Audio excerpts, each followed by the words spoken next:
ওম সাই রাম। নমস্কার দর্শক বন্ধুরা, আমি astrologer Shri Ghosh, astro TV চ্যানেলের পক্ষ থেকে আপনাদের সকলকে আমার আন্তরিক শুভেচ্ছা জানিয়ে শুরু করছি আজকের পর্ব। এই বছর সরস্বতী পুজোর শুভ মুহূর্ত, সরস্বতী পূজার সামগ্রী ও এই সরস্বতী পুজোয় রবি যোগ এবং রেবতী নক্ষত্র সম্পূর্ণ জানাবো এই ভিডিওতে। বসন্ত পঞ্চমীর পৌরাণিক কথা। বসন্ত পঞ্চমী অর্থাৎ বসন্ত ঋতুর পঞ্চম দিন সরস্বতী পূজা বা সরস্বতী জয়ন্তী ভারতের অনেক এলাকায় পালিত হয়।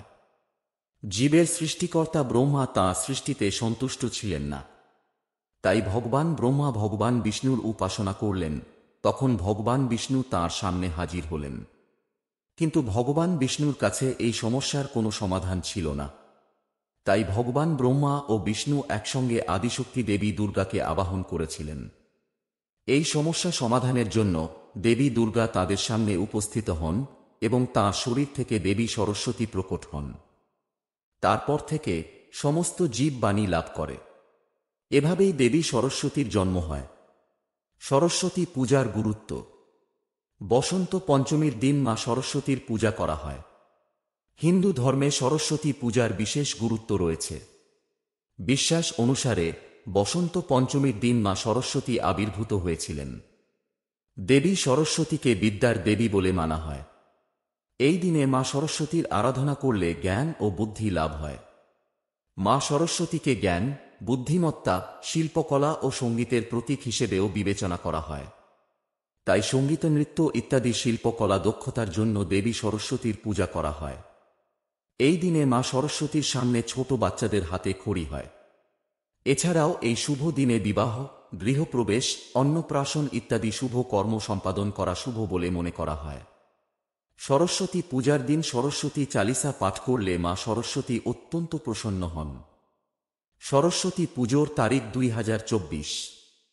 বৈদিক পঞ্জিকা অনুসারে মাঘ মাসে শুক্লপক্ষের পঞ্চমী তিথিতে আবির্ভূতা হয়েছিলেন দেবী সরস্বতী। এই দিনটিতে বিদ্যার দেবী সরস্বতীকে আরাধনা করা হয়। এই বছর পঞ্চমী তিথি পড়েছে 13 ফেব্রুয়ারি 2024 মঙ্গলবার বেলা 2:41 থেকে, আর পঞ্চমী থাকবে 14 ফেব্রুয়ারি 2024 বুধবার বেলা 12টা পর্যন্ত। উদয়াতিথি অনুসারে 14 ফেব্রুয়ারি পালিত হবে সরস্বতী পুজো। সেই দিনেই পালন করা হবে বসন্ত পঞ্চমী। সরস্বতী পুজোর শুভ মুহূর্ত। এই বছর সরস্বতী পুজোর শুভ মুহূর্ত থাকবে 14 ফেব্রুয়ারি সকাল 7:01 থেকে বেলা 12:35 পর্যন্ত। এই 5 ঘন্টা 35 মিনিট সময় বাগদেবীর আরাধনা করার জন্য সবচেয়ে উপযুক্ত।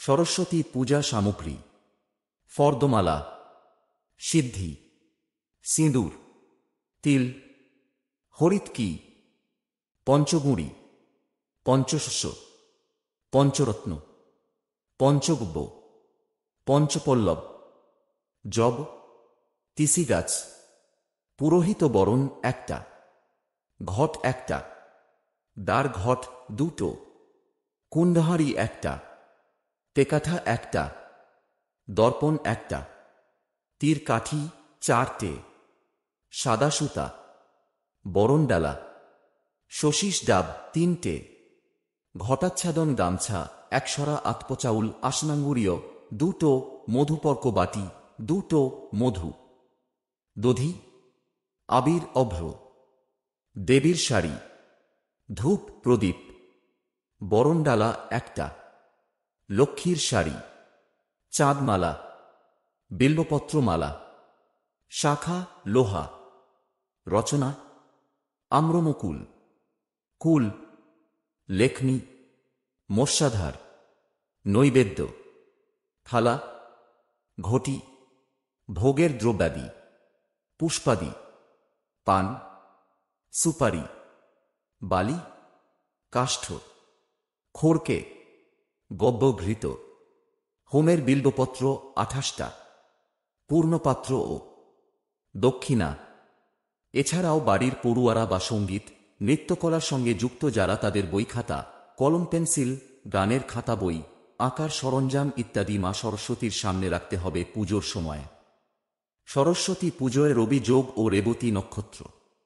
সরস্বতী পুজোয় এই বছর পড়েছে রবি যোগ ও রেবতী নক্ষত্র।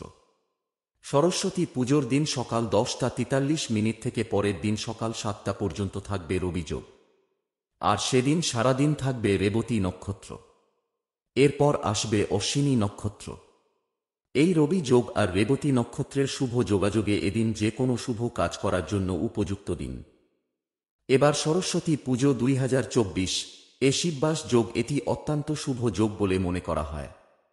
এর সঙ্গে এই বছর সরস্বতী পুজোয় থাকবে শিববাস। সকাল থেকে বেলা 12:09 পর্যন্ত চলবে কৈলাসে শিববাস। তারপর শিববাস হবে নন্দীতে। এর ফল সরস্বতী পুজোর দিন মহাদেবের রুদ্রাভিষেক করলে তার শুভ ফল লাভ করা সম্ভব হবে। তাহলে বন্ধুরা, ভিডিওটি শেষ পর্যন্ত দেখার জন্য সবাইকে অনেক অনেক ধন্যবাদ। ভালো লাগলে অ্যাস্ট্রো টিভি চ্যানেলকে সাবস্ক্রাইব করে রাখবেন পরবর্তী ভিডিওগুলোর আপডেট পাওয়ার জন্য।